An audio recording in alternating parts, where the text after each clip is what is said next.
Hello everyone, welcome to Biology World. Today we will start from the development of seeds. So let's start. Double fertilization in angiosperm triggers the transformation of ovule into seeds. ठीक है, क्या बोले कि जब double fertilisation हो जाता है तब क्या होता है, जो ओव्यूल है वो सीड में कन्वर्ट हो जाता है. उसमें जब ओव्यूल सीड में कन्वर्ट होता है तो उसमें क्या क्या चेंजेस आते हैं, उस टाइम पे क्या क्या चेंजेस आते हैं. तो वो following changes usually occur in the ovule during the development of seeds. The zygote develops into an embryo. सबसे पहले क्या होगा, जो जाइगोट है वो एम्ब्रियो में कन्वर्ट हो जाएगा. The triploid primary endosperm nucleus give rise to a nutritive tissues called endosperm. जो ट्रिप्लॉइड प्राइमरी एंडोस्पर्म न्यूक्लियस था, जहां पे क्या था, जो सेकेंडरी न्यूक्लियस के साथ मेल न्यूक्लियस फ्यूज करा था तो ट्रिप्लॉइड न्यूक्लियस बना रहा था, वो अल्टीमेटली बाद में क्या बनाएगा, एंडोस्पर्म बनाएगा, जो आगे न्यूट्रिशन प्रोवाइड कराएगा डेवलपिंग एम्ब्रियो के लिए. द एंडोस्पर्म में persist और completely digested during the embryogenesis. अभी जो एंडोस्पर्म है ये क्या हो जाएगा, ये डाइजेस्ट हो जाएगा. ठीक है, जब एम्ब्रियोजेनेसिस मतलब जब फॉर्मेशन हो रहा है एम्ब्रियो का, ठीक है, उस टाइम पे क्या हो जाएगा, जो एंडोस्पर्म है ये कंप्लीट क्या हो जाएगा, डाइजेस्ट हो जाएगा, मतलब जो न्यूट्रिशन है वो यूज हो जाएगा. The seed having copious amount of endosperm tissue are called albuminous. ठीक है, क्या बोले, जिसमें बहुत ज्यादा एंडोस्पर्म अमाउंट प्रेजेंट होता है उसको हम बोलते हैं एल्ब्यूमिनस बोलते हैं उसको. और ये किसमें होता है, व्हीट, कॉर्न, अनियन हो गया, पाम हो गया, ठीक है, इनमें प्रेजेंट होता है. नेक्स्ट बोलते हैं कि जिसमें क्या होता है, यूज हो जाता है एंडोस्पर्म. ठीक है, the endo seeds in which the endosperm is used up called an albuminous. ठीक है, जैसे बीन हो गया, पी, ग्राम, इनमें क्या होता है, जो एंडोस्पर्म है वो यूज हो जाता है. The non albuminous seeds usually store reserve food material in cotyledons. ठीक है, जब ये एंडोस्पर्म यूज हो जाता है तो अपना फूड किस में स्टोर करके रखेंगे, कोटिलेडन्स में फूड को क्या करेंगे, स्टोर करके रखेंगे.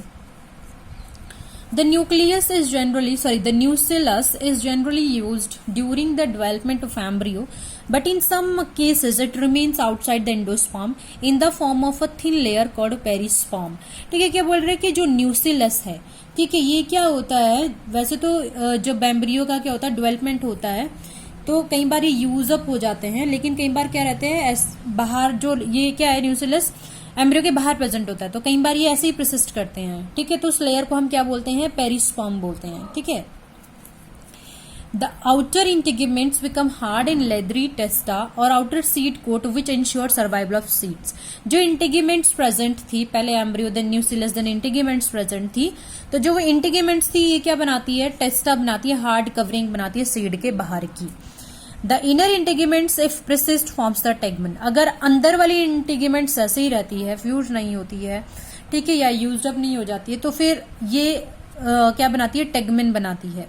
The micropyle remains in the form of a fine pore in the surface of a seed. ठीक है, सीड के ऊपर आपने देखा होगा एक हल्का सा स्कार प्रेजेंट होता है, फाइन पोर प्रेजेंट होता है, जिसको हम क्या शो करता है, वो माइक्रोपाइल एंड को शो करता है. ठीक है, funicle is transformed into stock. जो फ्यूनिकल है वो किसमें ट्रांसफॉर्म हो जाता है, स्टॉक में कन्वर्ट हो जाता है सीड की. द हीलियम मार्क्स द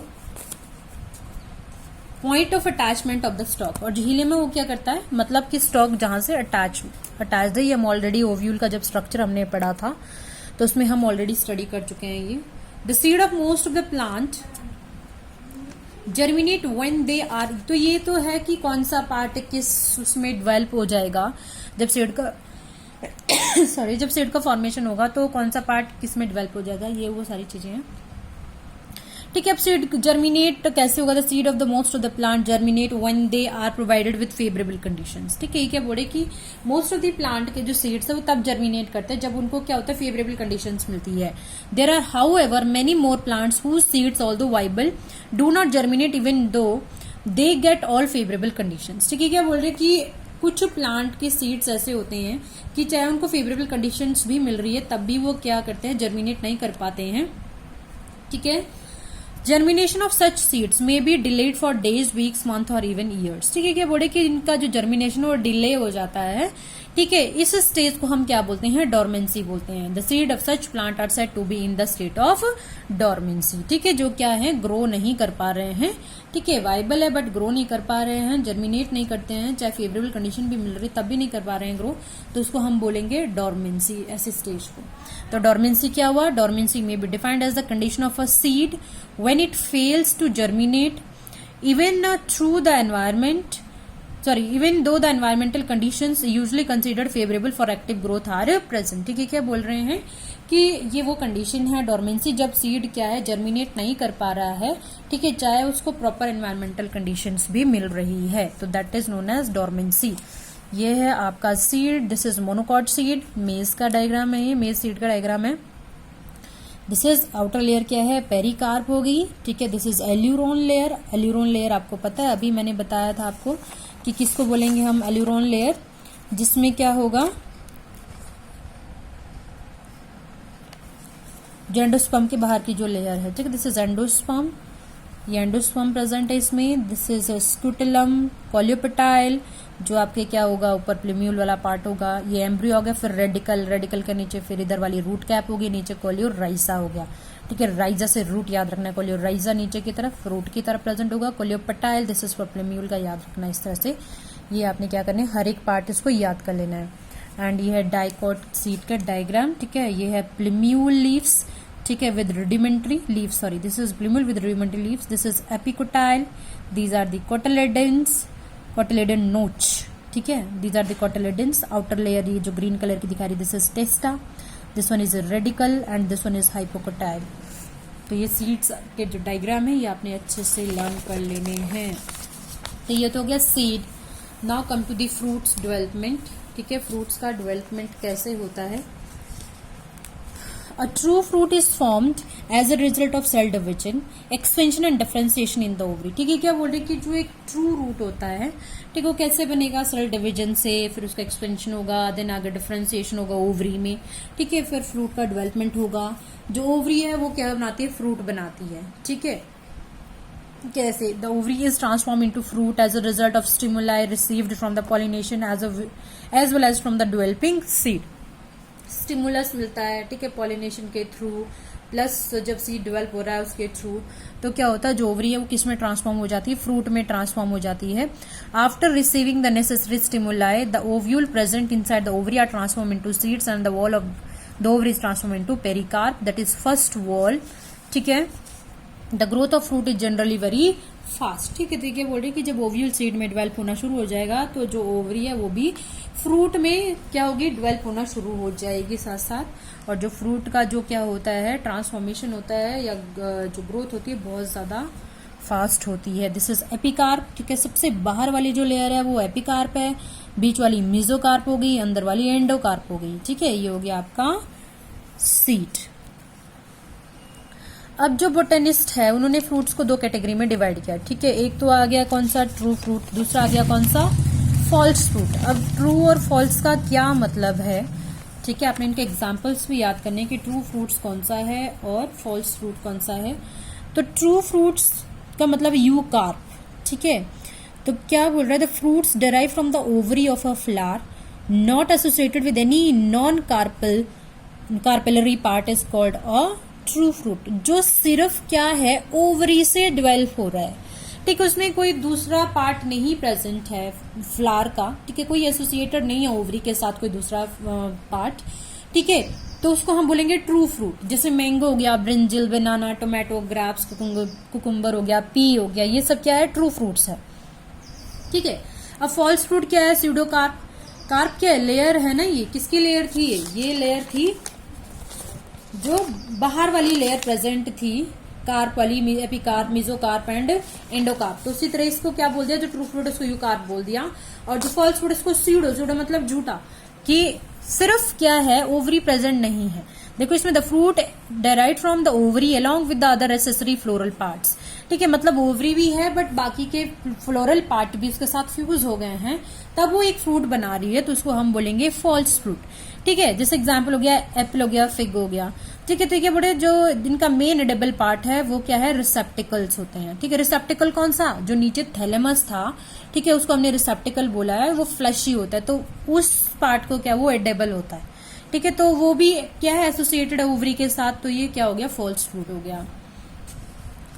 तो ये हो गया आपके फ्रूट्स, फॉल्स फ्रूट और ट्रू फ्रूट्स। नेक्स्ट आता है development of parthenocarpic fruit. Some plants are able to produce fruit without fertilization. Such fruits are called parthenocarpic fruits. ठीक है, क्या बोल रहे हैं कि कुछ प्लांट क्या होते हैं, विदाउट फर्टिलाइजेशन भी क्या करते हैं, सीड प्रोड्यूस करते हैं। ठीक है, फ्रूट्स प्रोड्यूस करते हैं, तो उनको हम बोलते हैं parthenocarpic fruits. They are seedless, fruits produce करते हैं, not seed. They are seedless or contain empty or non viable seeds. ठीक है, क्या बोल रहे हैं, या तो इनमें सीड्स होते ही नहीं है या नॉन वाइबल होते हैं। ठीक है, सीडलेस होते हैं। कुछ एग्जाम्पल है नेचुरल पार्थिनोकार्पी के। Fruits formed as a result of ovary development without pollination. ठीक है, मतलब पॉलिनेशन ही नहीं हो रहा है, पॉलिनेशन नहीं होगा तो फर्टिलाइजेशन नहीं होगा, फर्टिलाइजेशन नहीं होगा तो फिर आगे सीड्स का फॉर्मेशन भी नहीं होगा। ठीक है, एग्जाम्पल आ जाएगा citrus, banana and pineapple. These are the examples of parthenocarpic fruit, natural parthenocarpic fruit. दूसरा आता है fruits formed as a result of stimulation by pollination without fertilisation. यहाँ पे क्या हो रहा है, पॉलिनेशन तो हो रहा है बट आगे जाके फर्टिलाइजेशन नहीं हो रहा है। ठीक है, तो इस तरह से भी बनते हैं पार्थिनोकार्पिक फ्रूट। इसमें आ जाएगा ऑर्किड्स आ जाएंगे आपके। नेक्स्ट आता है fruits formed as a result of fertilisation followed by abortion of the embryo. ठीक है, क्या बोल रहे हैं कि पॉलिनेशन भी हो गया, फर्टिलाइजेशन भी हो गया, बट आगे क्या हुआ, एम्ब्रियो का डेवलपमेंट ही नहीं हो पाया, तो उसको हम ये इस तरह भी क्या होगा, पार्थिनोकार्पी प्रेजेंट होगी। जैसे एग्जांपल आएगा grapes, peaches and cherries.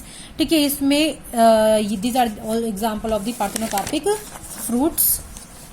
Next आता है some parthenocarpic fruits are artificially developed by the adapt. ये तो थे जो अभी हमने किए, these are the natural parthenocarpic fruit. These are and हम आर्टिफिशियली भी ये डेवलप कर सकते हैं parthenocarpic fruit. Some parthenocarpic fruits are artificially developed by the application of low concentration of auxin and gibberellins by horticulturist। Example seedless grapes, oranges, lemons, tomato, watermelons. ठीक है, अगर हम क्या करें, कुछ हार्मोन्स अप्लाई करें, प्लांट हार्मोन्स, अगर हम क्या करें, फाइटो हार्मोन्स अप्लाई करें, एग्जाम्पल्स जैसे ऑक्सीन हो गया, जिब्रेलिन्स हो गया, ये हेल्प करते हैं पार्थिनोकार्पिक फ्रूट डेवलप करने में। तो इस तरह से हम आर्टिफिशियली भी क्या कर सकते हैं, parthenocarpic fruits without seed produce कर सकते हैं। ठीक है, लाइक ऑरेंज हो गया, लेमन्स हो गए, tomatoes, watermelons. Now come to the apomixis and polyembryony. क्या होता है, apomixis is what, it is a development of reproductive propagules without meiosis and syngamy is called apomixis. जहां पे ना मेयोसिस हो रही है, कोई सिंगैमी नहीं हो रही है, ठीक है, वहां पे क्या हो रहा है, रिप्रोडक्टिव प्रोपेग्यूल्स डेवलप कर रहे हैं, उसको हम बोलेंगे एपोमिक्सिस। ठीक है, इसको एसेक्सुअल रिप्रोडक्शन भी बोलते हैं। ओके, नेक्स्ट आता पॉलीएम्ब्रियोनी। नाम से पता चल रहा है बहुत सारे embryo. During the embryogenesis an embryo dwells from a zygote inside the embryo sac and the embryo sac becomes an endosperm। ठीक है, क्या बोल रहे हैं कि क्या हो रहा है, जो जब एम्ब्रियोजेनेसिस हो रहा है तो एम्ब्रियो का डेवलपमेंट हो रहा है फ्रॉम जाइगोट। ठीक है, किसके अंदर हो रहा है, एम्ब्रियो सैक के अंदर हो रहा है, और एम्ब्रियो सैक जो है उस किस में डेवलप हो जाता है, एंडोस्पर्म में। तो apomictic embryo if develop increases the number of embryos inside the seed. ठीक है, क्या बोली कि अगर एपोमिक्सिस होती है तो क्या होगी, बहुत सारे जो एम्ब्रियो है वो बनेंगे। ठीक है, और उससे क्या होगा, occurrence of more than one embryo, इसी को हम क्या बोलते हैं, पॉली एम्ब्रियो नहीं बोलते हैं। जब बहुत सारे एम्ब्रियो का क्या हो रहा है, फॉर्मेशन हो रहा है, उसी को हमने क्या बोल दिया, पॉली एम्ब्रियो नहीं बोल दिया। तो यहाँ पे आपका चैप्टर फिनिश हो गया है। ठीक है, अब नेक्स्ट जो थर्ड चैप्टर है ह्यूमन रिप्रोडक्शन, हम वो शुरू करेंगे अब। तो आपने इस चैप्टर के अच्छे से नोट्स बना लेने हैं कंप्लीट, और इसको अच्छे से लर्न भी कर लेना है।